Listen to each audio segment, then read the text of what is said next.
Hi. For whatever reason, I got it in my mind to take Sarah Boone's Interrogation, which we all know to be almost 2 hours of the world's worst person being the worst, and extract from that the parts that are the worst of the worst. So Sarah Boone exemplifies horrible. She's the personification, literally the worst human being. And everything she says and does is the worst. But what I mean by the worst of the worst is I wanted to try to extract the things that she says and does that truly exemplify her bad, heinous, negative, toxic traits.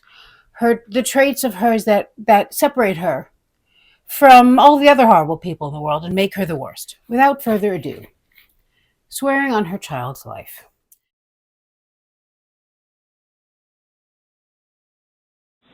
Yeah, that's bad. Which I swore on my son's life was unintentional. Now, most of us don't really think about this much because it doesn't come out much. You don't hear people doing that a lot, and certainly you would not do it yourself if you have any decency in you. Let's start with the fact that swearing on anyone's life is kind of bad form, and it's also, I think, very childish. You don't hear adults doing that much, certainly not adults with any kind of, I don't know, I would say sophistication, but that's not really the word. It's just not done. It's not done. I mean, it is done every once in a while, and of course, Sarah Boone steps right in and picks up that torch.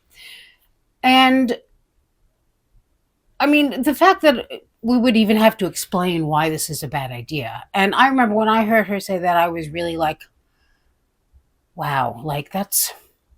And it's one of those things that, because it doesn't come up much, because most people don't do that, even horrible people, I don't think do that. It's like I said, it's a combination of horrible and immature, and just because it doesn't come out much, you don't really get a chance to discuss it with other people. So when it first came up in the conversations we would have about the interrogation and about her, of course, everyone was horrified, because I was like, maybe it's just me. Maybe I'm sensitive about that, and it's just a figure of speech. And no, no, no. Everyone is horrified because it's horrible. Now, although you don't hear people doing this a lot. I've heard it once. I remember it very specifically because it's horrible.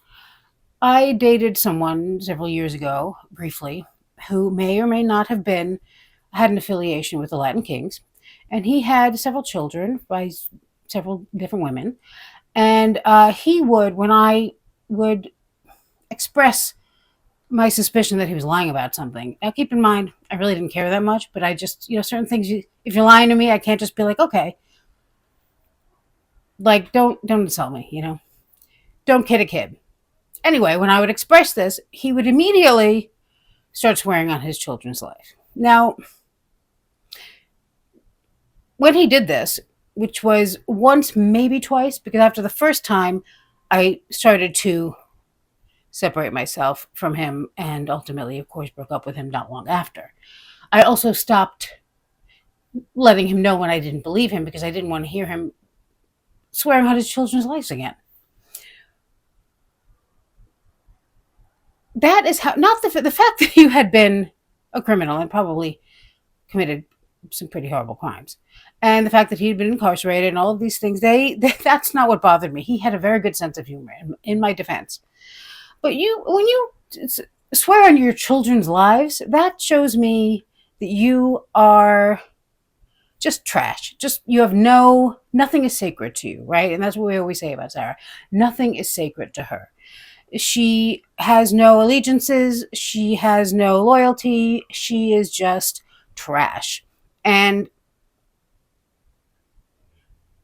I think her interrogation was the next time I heard anyone say that.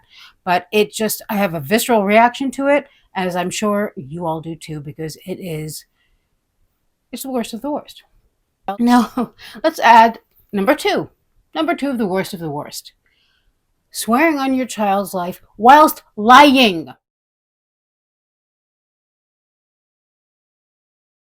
Lying. I swear on my child's life that this was not intentional. Now, listen, I don't care if she thinks it wasn't intentional. Where do I start here? Can you imagine if you were going to swear on your child's life to make a point, or anyone's life, really? I mean, swear on your own life, but no, not so fast. She really wanted to make this point. And when she wants to make a point, that's when she talks about her child. So we're dealing with somebody who, I mean, if I had a child and I had to swear on their life for some reason, like their life depended on it or something, you better damn well believe that whatever I said next would be unarguably a true fact. Not Sarah Boone. Nope. I swear on my son's life, it was not intentional. 3. We're staying in the category of her son here. Using her son.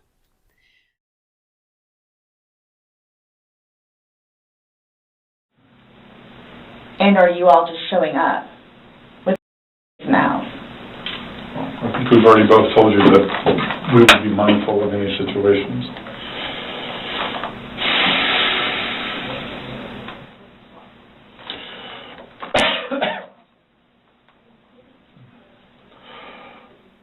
She only feigns concern for her child when it's really about her. So here we have her. Now she wants to know if she's in trouble, of course, but she doesn't want to ask, am I getting arrested? Because as we've discussed many times, Sarah is very avoidant. She doesn't like, guys, I don't want to watch this. She doesn't want to look at her discovery. She wants to complain a lot, but she doesn't want to deal with the ugly facts of the consequences of her own actions. And she just can't. Although, to hear her talk, she's all of her ducks in her own. She knows how to do it, but not she doesn't, and she can't, and she won't. So she doesn't want to ask them, am I going to be arrested? Am I a suspect? None of that. Not even that. She just wants to know if she's going home after this, if they're going to come arrest her. But she doesn't want to. She doesn't want to seem like she's selfish or not a good person, obviously. So she pretends that she's concerned that they're going to show up when her son is there. Even though they have already, as Scott Lowen expresses to her, they've already said that they wouldn't do that. But of course, Sarah doesn't trust anyone and doesn't, I mean, first of all, that's not even the issue here. So what am I doing? It doesn't matter. Point is that the only times that she brings up her son in her interrogation and in general, as we've seen in all the body cams and all the things, is when she's using it for herself. She does not care about her son at all. And if I have it in me to do the worst of her family hearing, that's going to be, I mean, because that's really her just boiled down to her horrible essence, because she's supposed to be talking mostly about her child. Of course she's not, but when she does, even there, it's self-serving, it's selfish, it's crazy, it's the opposite of caring for your child. And she talks about wanting all of the holidays, but let's not forget that her last Christmas free, she spent drunk, texting George's family nasty, nasty texts, and not seeing her son. So she had her chance. It's upside down, my list. 4, nonetheless.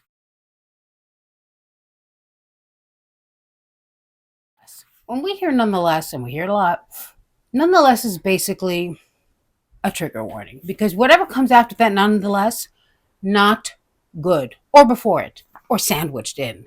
Now, I mean, nothing she says is good, so of course, but somehow nonetheless, it usually is really prepping for something extra not good. The nastier and more horrible something that Sarah says is, the more she tries to couch it with words that she thinks are fancy. So Nonetheless, I have to live without him now. Yeah. Nonetheless. 5. Sarah has suffered enough.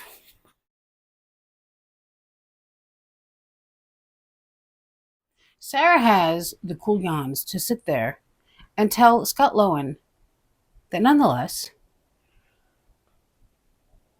just having to live without the man who she just tortured to death, just having to live without him is punishment enough. Nonetheless. Yeah. Punishment in itself. 6. And we see this in upcoming letters and in her family court hearing. The minimization of George's death.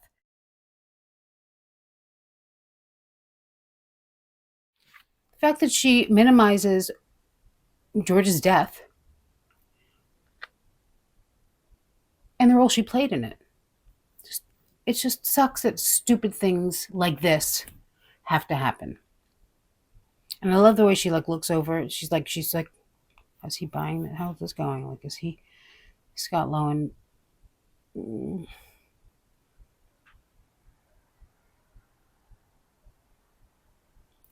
Of course he's not, because you were psychotic. And it's unfortunate that stupid things like this happen. Mm-hmm. Yeah.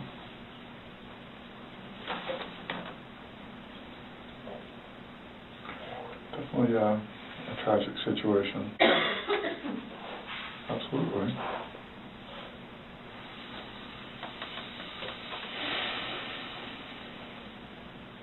Nonetheless, I have to live without him now. Mm-hmm.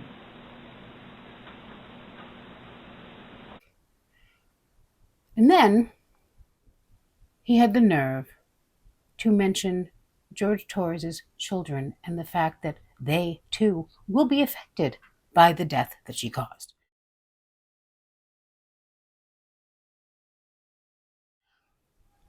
Now she's mad.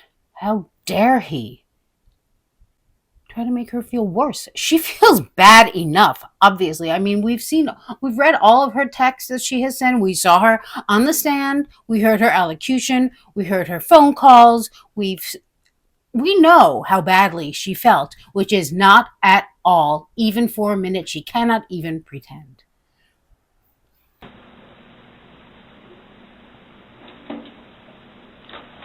Yeah. His daughters too. Are you trying to make it worse? Sorry, what? Are you trying to make it worse? Make what worse? How I feel? Questioning why they took the bat.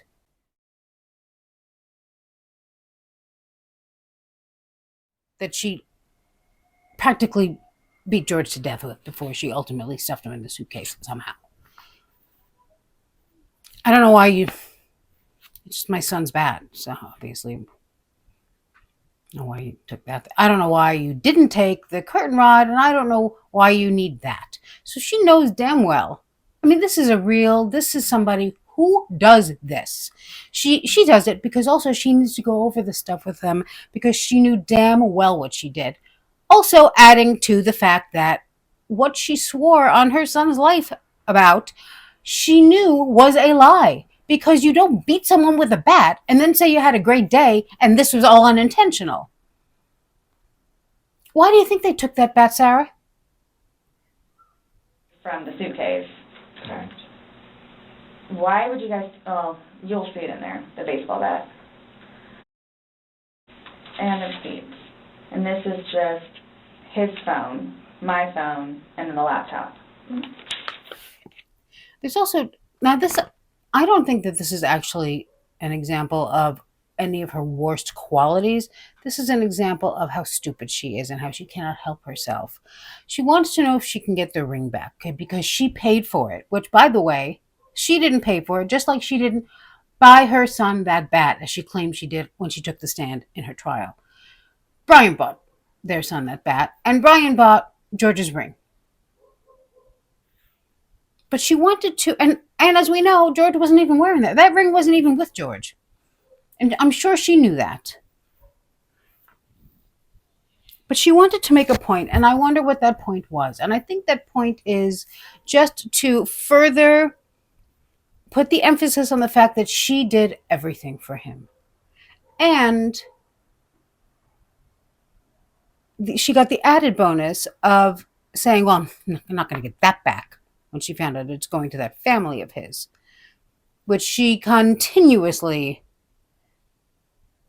claims is going to kill her. Now, this 10 is her admitting to drinking, but not to being drunk. And this is not that unusual. Alcoholics do that all the time. You know, they kind of deny.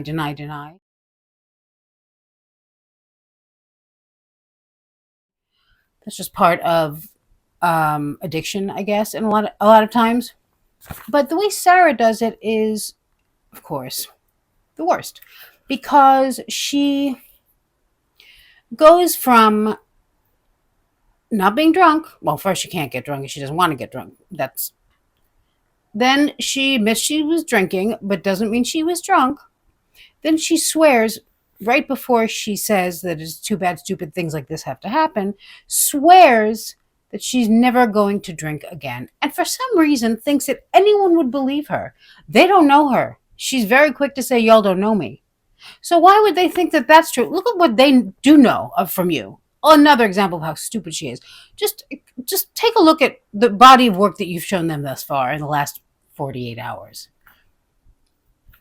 Considering they don't know you and this is what they have to go by. Why? Why would you think that I would do something like this? Well, dead body in the suitcase, the tremendous bottles of cheap wine, all your lies, all the videos on your phone. That's why. Sarah? That's the thing too, but you can clearly tell that I had been drinking some. You can clearly tell.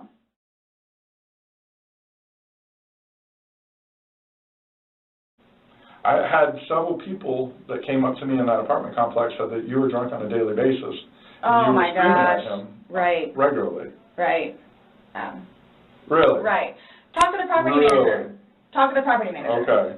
Your neighbor's the one that lived next to you. Your property manager does not live next to you. They see you every day. And now we are at possibly, in some ways, in my opinion, the worst of the worst of the worst, because this shows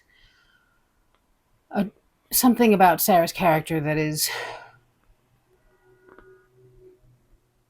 so horrible that it's rare.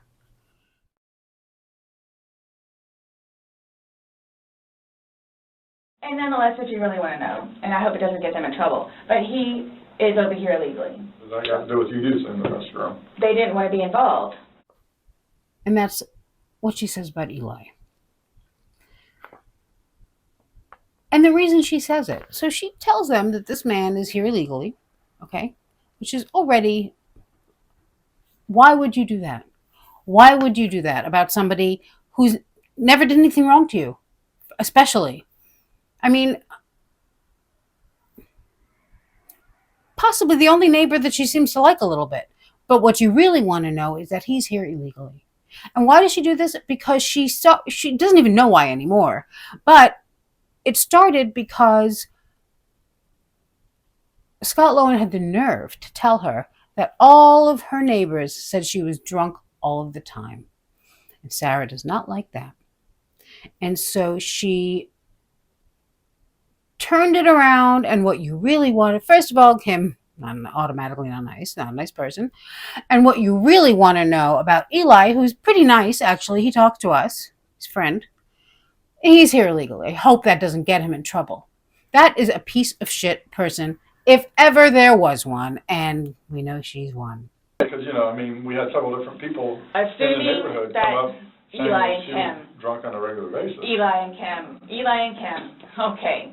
Did you ask Vinny next door? Vincent Battaglia, Vincent Battaglia.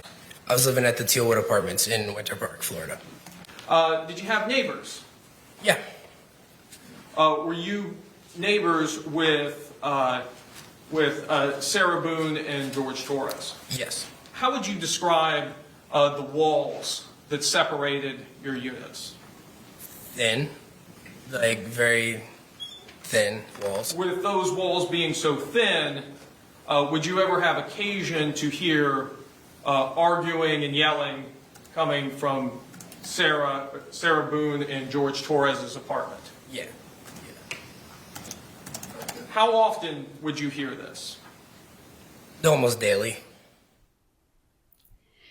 Now, I want to talk about her signature move here in this interrogation. And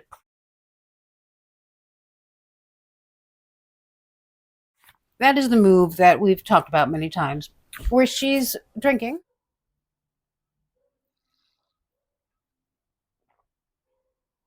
Can you imagine ever doing that? And as I mentioned, she does that more than once. I have two examples. I think she does it 3 times. I could not find the third one, and I'm not 100% sure. But here are the 2. Anybody looking at it, I don't think anybody would look at that video and go, George is having fun right now. So why? And most of it we got from you.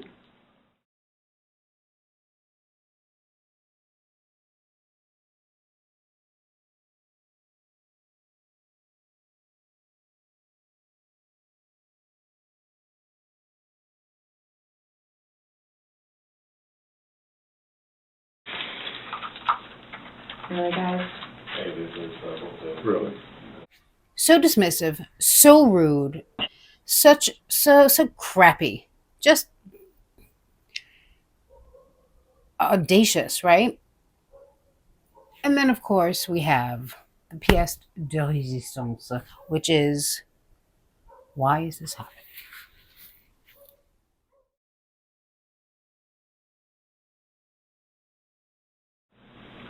Why Were is you it trying? happening?